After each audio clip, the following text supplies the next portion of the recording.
Shalom. 46వ కీర్తన 10వ వచనము.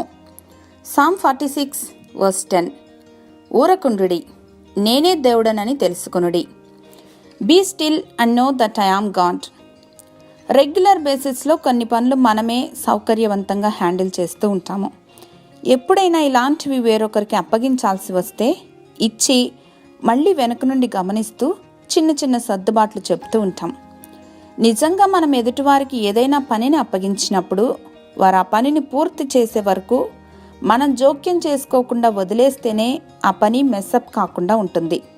In the same way, if we truly want to surrender something to God, we have to let go of it. ఆయన చెయ్యగలడు, సమర్థుడు అని సంపూర్ణంగా విశ్వసించాలి. దేవునికి అప్పగించటం అంటే మనం ఊరికే నిలవబడి చూడటమే. మన జోక్యం అసలేమాత్రం ఉండకూడదు. మనను చింతకు గురి చేస్తున్న విషయాలపై మన స్వంత ఆలోచనలు ప్రక్కన పెట్టి సర్వశక్తునికి స్వాధీనపరిస్తే విజయం మనదే.